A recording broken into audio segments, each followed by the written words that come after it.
और नंद बाबा से कहते हैं कि तुम्हारा जो पुत्र है वो कोई साधारण बालक नहीं है, वो भगवान है। क्या है? भगवान है। तुम उसकी चिंता छोड़ दो।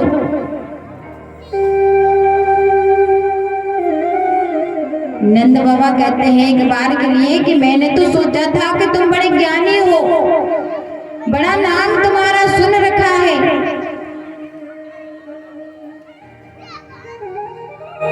नंद बाबा कहते हैं मेरा पुत्र भगवान है। तो नंद बाबा कहते हैं अच्छा ये बताओ कि मेरा अगर पुत्र भगवान है तो क्या भगवान को भूख लगती है?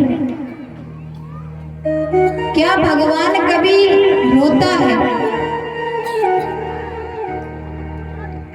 मैंने कन्हैया को भूख से बिलखते देखा है, रोते देखा है।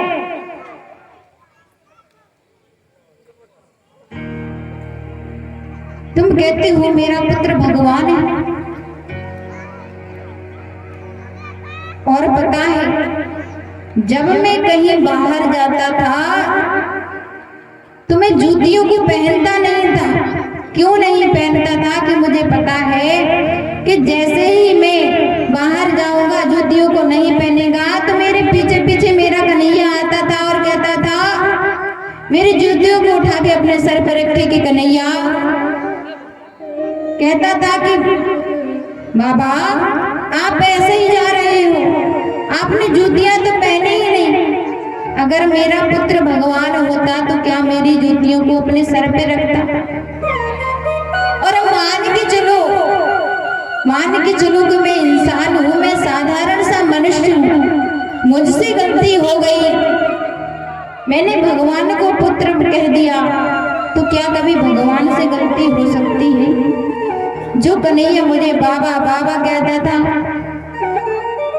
यशोदा को मैया कहता था, क्या कभी भगवान से गलती हो सकती है?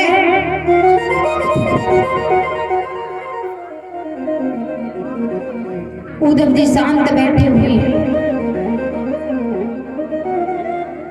और नंद बाबा जी ने एक बात ऐसी कह डाली कि उसके बाद उद्धव जी के पास कोई जवाब नहीं था। उद्धव जी ने कहा कि मान के चलो मेरा पुत्र भगवान है,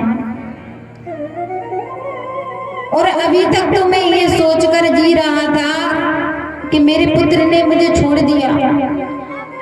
संसार के ऐसे कई माँ बाप हैं जिनको उनके पुत्रों ने छोड़ दिया, उनका ध्यान नहीं रखते, उनकी सेवा नहीं करते। एक बार के लिए तो मैं ये सोच कर जी रहा था कि मेरे पुत्र ने मुझे छोड़ दिया, और उद्धव जी तुम क्या कहते हो कि मेरा भगवान है। मैं तो इस सहारे जी रहा था कि पुत्र ने छोड़ दिया, मैं भगवान के सहारे हूँ, और तुम कहते हो कि मुझे भगवान ने ही छोड़ दिया। अब मेरा जीवन किस काम का? और जब नंद बाबा और उद्धव जी की बात चल रही थी तो इतना सुनती है माँ यशोदा, और दौड़ कर आती है, कहती है कन्हैया, कन्हैया तू आ गया, कन्हैया तू आ गया। नंद बाबा कहते हैं नहीं, ये कन्हैया नहीं है, ये कन्हैया का मित्र है।